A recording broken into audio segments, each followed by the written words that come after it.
حضور صلی اللہ علیہ وآلہ وسلم فرماتے ہیں کہ روز قیامت لوگ ایک بڑے میدان میں کھڑے کیے جائیں گے جو ہر قسم کے درختوں، اونچے نیچے ٹیلوں اور عمارتوں سے پاک ہوگا، اور یہ زمین دنیا کی زمین جیسی نہیں ہوگی بلکہ یہ صرف نام کی ہی زمین ہوگی۔ اللہ پاک کا ارشاد ہے، اس روز زمین و آسمان دوسرے روپ میں بدل جائیں گے۔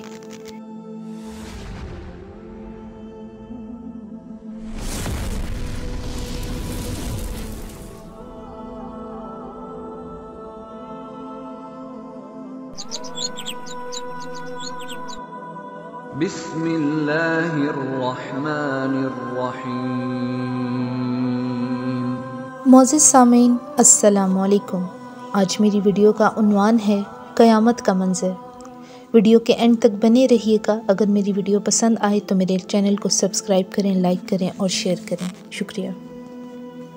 حضرت عیسیٰ علیہ السلام کی وفات کے ایک زمانے کے بعد جب قیامت کو صرف 40 سال رہ جائیں گے تو ایک خوشبودار ہوا چلے گی جو لوگوں کی بغلوں کے نیچے سے گزرے گی، جس کا اثر یہ ہوگا کہ مسلمانوں کی وفات ہو جائے گی اور دنیا میں کافر ہی کافر رہ جائیں گے۔ اس کے بعد پھر 40 برس کا زمانہ ایسا گزرے گا کہ اس میں کسی کی اولاد نہ ہوگی، یعنی 40 برس سے کم عمر کوئی نہ رہے گا۔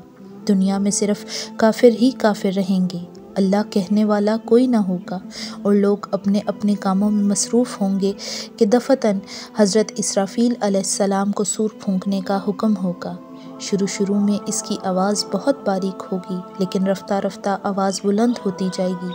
لوگ کان لگا کر اس آواز کو سنیں گے اور بے ہوش ہو کر گر پڑیں گے اور مر جائیں گے، اور جن پر موت طاری ہو چکی پھر اللہ تعالیٰ نے انہیں حیات عطا کی اور وہ قبروں میں زندہ ہیں جیسے کہ انبیاء اور شہداء۔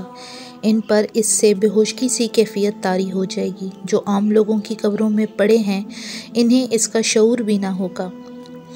پھر تو زمین و آسمان میں ہلچل پڑ جائے گی، زمین اپنے بوجھ اور خزانے باہر نکال دے گی، پہاڑ ہل ہل کر ریزہ ریزہ ہو جائیں گے اور دہنی ہوئی روئی یا اون کے گالوں کی طرح اڑنے لگیں گے۔ آسمان کے تمام ستارے ٹوٹ ٹوٹ کر گر پڑیں گے اور ایک دوسرے سے ٹکرا ٹکرا کر ریزہ ریزہ ہو کر فنا ہو جائیں گے۔ غرض آسمان و زمین اور پہاڑ جیسی عظیم و شان چیزیں، یہاں تک کہ سور اور اسرافیل اور تمام ملائکہ فنا ہو جائیں گے۔ اس وقت سوائے اس واحد حقیقی کے کوئی اور نہ ہوگا۔ وہ فرمائے گا، آج کس کی بادشاہت ہے؟ کہاں ہیں جبارین؟ کہاں ہیں متکبرین؟ مگر کون ہے جو جواب دے گا؟ پھر خود ہی فرمائے گا، صرف اللہ وحد قہار کی سلطنت ہے۔ کائنات کے فنا ہو جانے کے بعد پھر اللہ تعالیٰ چاہے گا حضرت اسرافیل علیہ السلام کو زندہ فرمائے اور سور کو پیدا کر کے دوبارہ پھونکنے کا حکم دے گا۔ دوبارہ سور پھونکنے سے تمام اولین و آخرین ملائکہ، انس و جن، حیوانات موجود ہو جائیں گے۔ پھر ازر نو زمین و آسمان، چاند، سورج موجود ہوں گے۔ پھر ایک میںہ برسے گا جس سے مثل زمین اپنی ہر ذی روح اپنے جسم کے ساتھ زندہ ہو جائیں گے۔ سب سے پہلے حضور انور صلی اللہ علیہ وآلہ وسلم قبر انوار سے برآمد ہوں گے۔ دائیں بائیں میں حضرت صدیق اکبر کا ہاتھ ہوگا اور بائیں ہاتھ میں حضرت فاروق اعظم رضی اللہ تعالیٰ عنہ کا ہاتھ۔ پھر مکہ معظمہ اور مدینہ منورہ کے مقابر میں جیسے مسلمان دفن ہیں سب کو اپنے ہمراہ لے کر میدان حشر کی طرف لے جائیں گے۔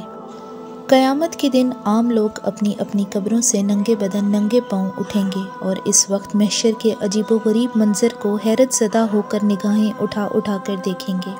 کسی کو اپنے پرائے کا ہوش نہ ہوگا۔ مومنین کی قبروں پر اللہ تعالیٰ کی رحمت سے سواریاں حاضر کی جائیں گی، جن میں بعض تنہا سوار ہوں گے، کسی سواری پر 2، کسی پہ 3، کسی پہ 4 اور کسی پہ 10 سوار ہوں گے۔ مراتب اور درجات ایمان و اعمال کا لحاظ رکھا جائے گا، جبکہ کافر منہ کے بل چلتا ہوا میدان حشر کو جائے گا۔ کسی کو ملائکہ گھسیٹ کر لے کر جائیں گے اور کسی کو آگ جمع کرے گی۔ یہ میدان حشر شام کی زمین پر قائم ہوگا، اور زمین ایسے ہموار ہوگی کہ اس کنارے پر رائی کا دانہ گر جائے تو دوسرے کنارے پر دکھائی دے گا۔ اس دن زمین تانبے کی طرح ہوگی۔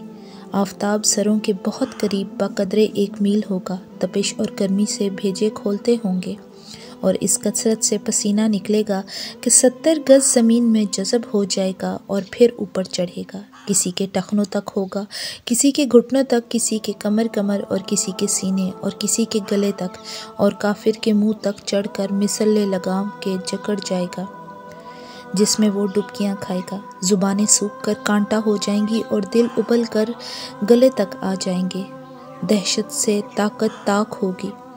پھر باوجود ان تمام مصیبتوں کے کوئی کسی کا پرسان حال نہ ہوگا۔ پھر حساب کا دفتر کھلے گا، سب کے اعمال نامے سامنے رکھ دیے جائیں گے، انبیاء کرام علیہ السلام اور دوسرے گواہ دربار میں حاضر ہوں گے، اور ہر شخص کے اعمال کا نہایت انصاف کے ساتھ ٹھیک ٹھیک فیصلہ سنایا جائے گا، کسی پر کسی طرح کی زیادتی نہ ہوگی۔ ان تمام مرحلوں کے بعد اب اسے ہمیشگی کے گھر جانا ہے، جہاں کسی کو آرام و آرائش کا گھر ملے گا، جسے آسانی اور راحت کی کوئی انتہا نہیں، اس کو جنت کہتے ہیں، یا تکلیف کے گھر میں جانا پڑے گا، جس کی تکلیف اور اذیت کی کوئی حد نہ ہوگی، اسے جہنم کہتے ہیں۔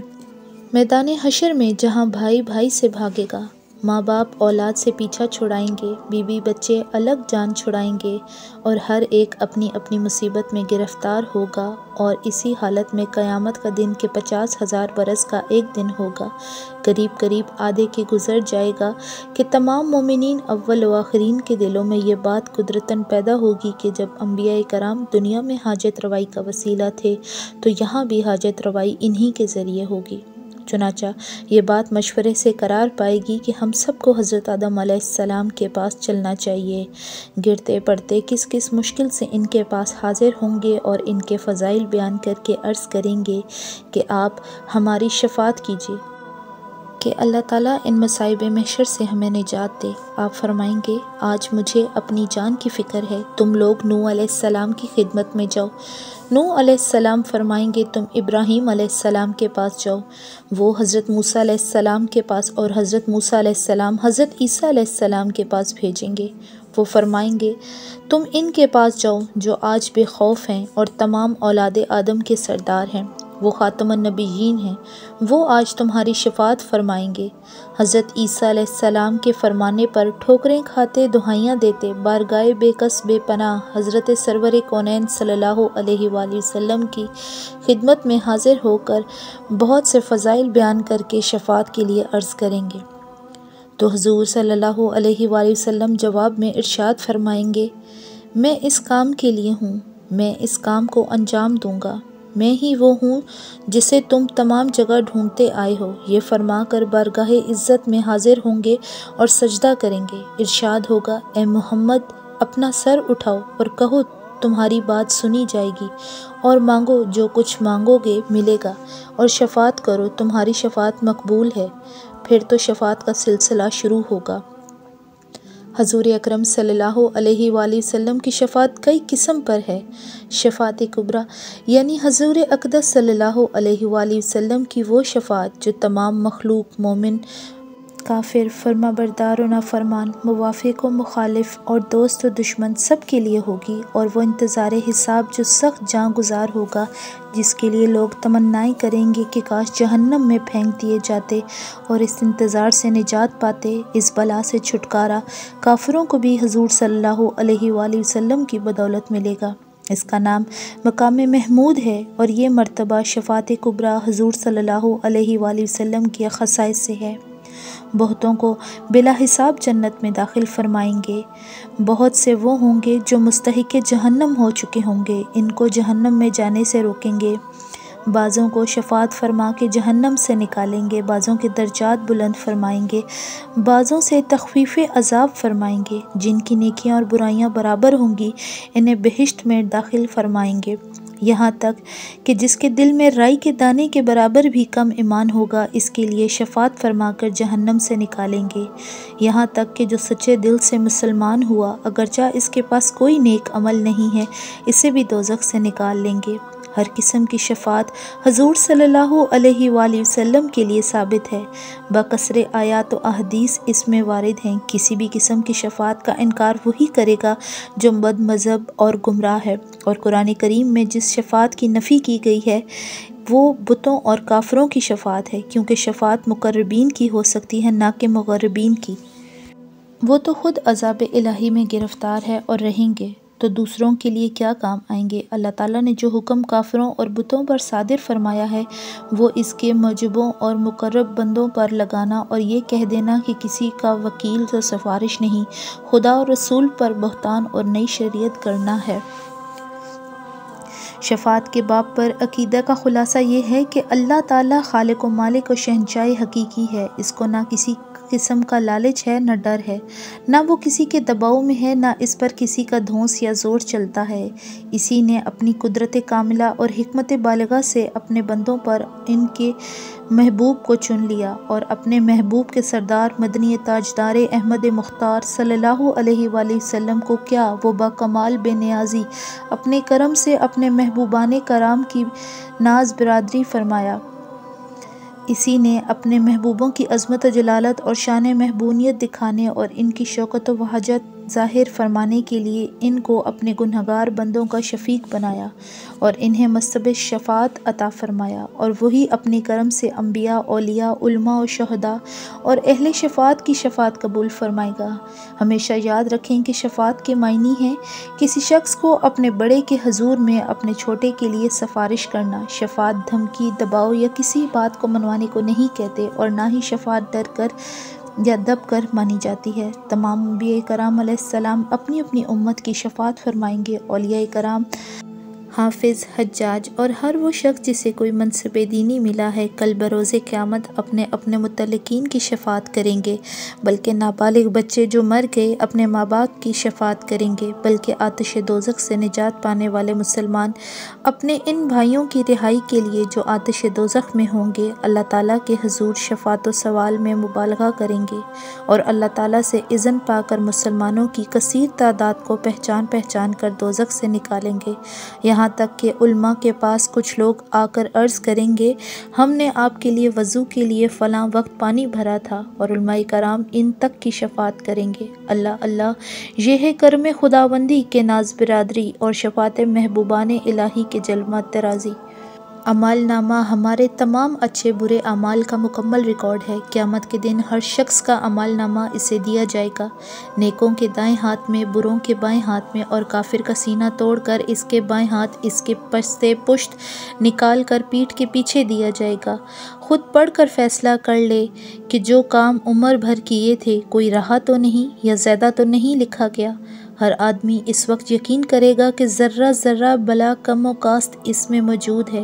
اپنے گناہوں کی فہرست پڑھ کر مجرم خوف کھائیں گے کہ آج کیسی سزا ملے گی، کافروں کا تو برا حال ہوگا۔ پھر میزان پر ان لوگوں کے نیک و بد اعمال تولے جائیں گے۔ میزان ترازو کو کہتے ہیں، اور اعمال کو تولنے کے لیے قیامت میں جو میزان نصب کیا جائے گا اس کا کچھ اجمالی مفہوم شریعت نے بیان فرمایا ہے کہ وزن اعمال ایسی میزان سے کیا جائے گا جس میں کفتین یعنی پلے اور لسان یعنی چوٹی وغیرہ موجود ہیں، اور اس کا ہر پلہ اتنی وسعت رکھے گا جیسے وسعت مشرق و مغرب کے درمیان ہے۔ اس سے زائد تفصیلات پر مطالعہ ہونا کہ وہ میزان کس نوعیت کا ہوگا اور اس سے وزن معلوم کرنے کا کیا طریقہ ہوگا یہ ہماری عقل و ادراک کی رسائی سے باہر ہے۔ خدا اور اس کے رسول خوب جانتے ہیں۔ ہمیں تو اس بات پر عقیدہ رکھنا ہے کہ میزان حق ہے اور اس پر لوگوں کے تمام نیک و بد اعمال تولے جائیں گے۔ جن کا اعمال کا پلڑا وزنی ہوگا وہ کامیاب ہوں گے، اور جن کا وزن ہلکا ہوگا وہ خسارے میں رہیں گے۔ نیکی کا پلڑا بھاری ہونے کا یہ معنی ہے کہ اوپر اٹھے۔ دنیا کا سا معاملہ نہیں کہ جو بھاری ہوتا ہے نیچے کو جھکتا ہے۔ دنیا کے اکثر بڑے بڑے عقلاء و دانشور باوجود اختلاف مذہب کے اس بات پر متفق ہیں کہ اس زندگی کے بعد کوئی دوسری زندگی بھی آنے والی ہے، اور معاملہ اسی دنیا میں موت تک ختم نہیں ہو جاتا۔ اس دوسری زندگی میں ہماری سعادت اور شفاعت، نیک بختی و بدبختی کا مدار کار ہماری اس دنیا زندگی کے اعمال و افعال پر ہے، اور ہمارے تمام نیک و بد اعمال کی جزا و سزا کا ایک دن مقرر ہے۔ یہی روز حساب، روز قیامت ہے، اور اسی روز ہمارے تمام اعمال کی باز پرس ہوگی۔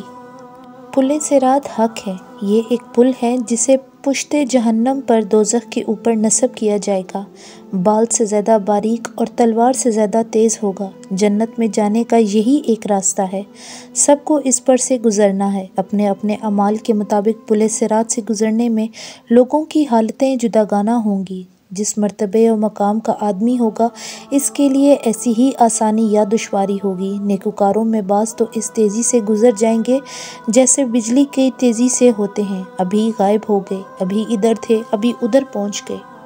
بعض ہوا کی طرح، بعض پرندے کی طرح اڑتے ہوئے، بعض تیز گھوڑے کی طرح اور بعض آدمی دوڑتے ہوئے، بعض آہستہ آہستہ گھسیٹتے ہوئے، گرتے ہوئے، لنگڑاتے ہوئے اس پل سے گزر جائیں گے اور بعض چونٹیوں کی چال چل کر پار ہو جائیں گے۔ غرض نیک سلامت رہیں گے اور اپنے اپنے درجے کے موافق وہاں سے صحیح سلامت گزر جائیں گے، اور کافروں کے لیے بڑی حسرت کا عالم ہوگا جبکہ وہ پل سے نہ گزر سکیں گے اور جہنم میں گر پڑیں گے۔ حشر کے دن اس جانناک پریشانی کے عالم میں اللہ تعالیٰ کی ایک بہت بڑی نعمت حوض کوثر ہے جو ہمارے نبی کریم صلی اللہ علیہ وآلہ وسلم کی مرحمت ہوا ہے۔ حوض کوثر حق ہے، اس حوض کی مسافت 1 مہینے کی راہ ہے، اس کے کناروں پر موتی کے کبے ہیں، اس کی مٹی نہایت خوشبودار اور مشک کی ہے، اس کا پانی دودھ سے زیادہ سفید، شہد سے زیادہ میٹھی اور مشک سے زیادہ پاکیزہ ہے۔ اس پر پانی پینے کے برتن گنتی میں ستاروں سے بھی زیادہ ہیں، جو ایک بار پیے گا کبھی پیاسا نہ ہوگا۔ حضور اقدس صلی اللہ علیہ وآلہ وسلم نے اس سے اپنی امت کو سیراب فرمائیں گے۔ اللہ تعالیٰ ان کے ہاتھوں سے ہمیں بھی پینا نصیب فرمائے، آمین۔ اللہ پاک سے دعا ہے کہ ہم سب کو 5 وقت کا نمازی بنائے، آمین۔ میری ویڈیو اگر پسند آئے تو میرے چینل کو سبسکرائب کریں، لائک کریں اور شیئر کریں، شکریہ۔